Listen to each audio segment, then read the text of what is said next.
రాసుకుంటున్నారు, ఏ form నింపుతున్నారో, మనం ఏం చేయాలి, మనం ఏ రకంగా జాగ్రత్త పడాలనే బాధ్యత PLA 2 పైన ఉన్నది. ఇక్కడ చాలా మట్టుకు మనం నష్టపోయే అవకాశం ఎక్కడుంది అంటే, ఎక్కడైతే వికలాంగులే కానీ, వృద్ధులే కానీ, వయోవృద్ధులే కానీ, బయట చదువుతున్న పిల్లలే కానీ, మహిళావంతులే కానీ సరిగ్గా ఫామ్ నింపకపోతే కష్టమవుతుంది.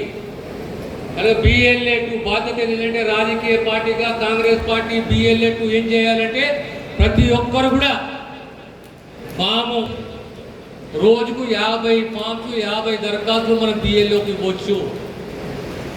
1200 ఓట్లు ఉంటే 1200 ఓట్లలో ఖచ్చితంగా కాంగ్రెస్ ఓటు బ్యాంక్ అనుకుందాం 700 ఓట్లు ఉన్నాయి. ఆ 700 ఓట్లలో ఇలాంటి ఓట్లు ఉన్నాయి.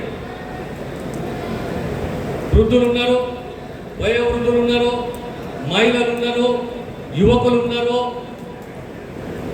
వలసపోయిన ఓటర్లు కూడా ఉన్నారు, చనిపోయిన వారు, డూప్లికేట్. ఇప్పుడు అంశం ఎక్కడ తగ్గుతుందంటే, ఏ ఓటర్ అయితే లేదా అడ్రస్ ఆ ఓటర్ వ్యతిరేకంగా దరఖాస్తు ఇవ్వచ్చు, కంప్లైంట్ చేయవచ్చు.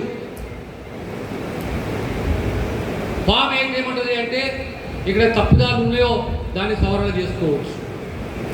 కనుక మనమందరం జాగ్రత్త పడి మన ఓటుని కాపాడుకుంటూ, వలస ఉన్న ఓటుని కాపాడుకుంటూ, ఒకవేళ మీకు అభిప్రాయం కలిగిందంటే అంత సమాచారాన్ని సేకరించి డూప్లికేట్ ఓట్లని కంటిన్యూ చేస్తే, కొనసాగిస్తే ఓటు అటు పోతుంది, ఇటు పోతుంది, మన ఓటర్ నష్టపోతాడు.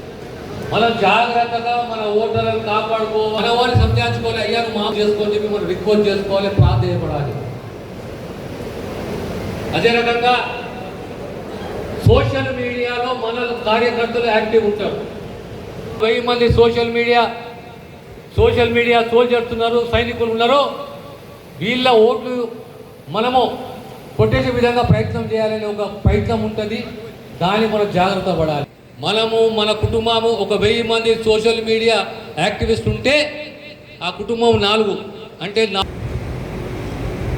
అందులో మనం మన ఓటర్లని ప్రాధేయపడి 30,000 ఓట్లు కాపాడుకున్న 30,000 ఓట్లు గల్లంతైంది. అదే రకంగా మన కార్యకర్తల చిరునామాలే కానీ అడ్రస్లే కానీ కరెక్ట్ మనం నింపకపోతే ప్రత్యేకంగా సోషల్ మీడియాది ఇంకొక 10,000 ఓట్లు నష్టపోయే అవకాశం ఉన్నది.